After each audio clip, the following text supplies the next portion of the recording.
पुण्यात सुद्धा पावसानं थैमान घातलेलं आहे। अनेक ठिकाणी रस्त्यांवर आता पाणी भरलेलं पाहायला मिळतंय। लोणावळ्यात पावसाची तुफान बॅटिंग 24 तासात 233 मिलीमीटर पावसाची नोंद झाली आहे। सखल भागात सुद्धा पाणी साचलंय, घरात पाणी शिरलेलं आहे। नागरिकांना मोठ्या अडचणींचा सामना करावा लागत आहे। पुण्यातील आपण ही दृश्य पाहतोय। पुण्यात सुद्धा मुसळधार पाऊस होतोय आणि या पावसामुळे सखल भागांमध्ये पाणी साचलंय, घरांमध्ये काहींच्या पाणी शिरलेलं आहे।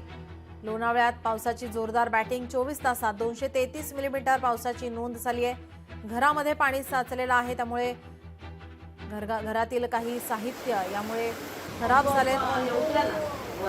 नागरिकांना मोठ्या अडचणींचा सामना करावा लागत आहे।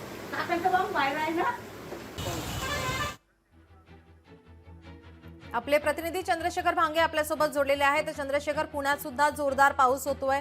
सखल भागांमध्ये सकाळपासून पाणी साचलेलं पाहायला मिळते, घरांमध्ये सुद्धा आता पाणी शिरलंय।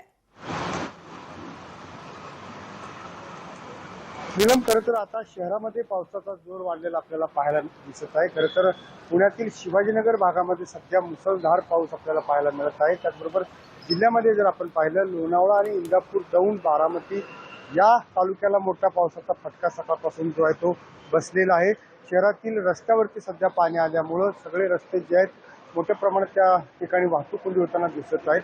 शहरातील अनेक भागामध्ये जे आहेत, जे नदीकाठी परिसरामध्ये राहणारे जे रहिवासी आहेत त्यांना खबरदारीच्या सूचना ज्या आहेत ते पुणे मनपाच्याकडून देण्यात आलेल्या आहेत। आपण पाहिलं की गेल्या 40 वर्षातील सगळ्यात मोठा जो ढगफुटीसारखा पाऊस तो दौंड तालुका, इंदापूर आणि दिग्बन या परिसरामध्ये झाला, त्याची झळ आज आता शहरामध्ये आपल्याला पाहायला मिळत आहे। काही तास जो आहे तो सकाळच्या सुमारास हा पाऊस थांबला होता, परंतु आता दुपारच्या सत्रामध्ये शहरामध्ये पाऊस जोरात आपल्याला पाहायला मिळत आहे।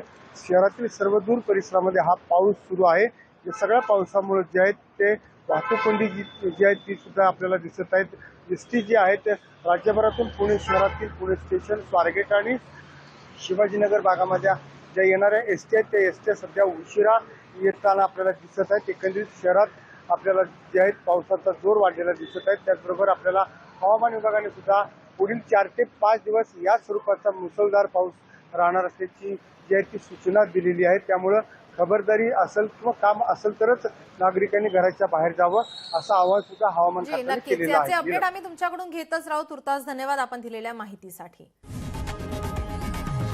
लोकशाही मराठी ऐका, पहा, जागरूक रहा।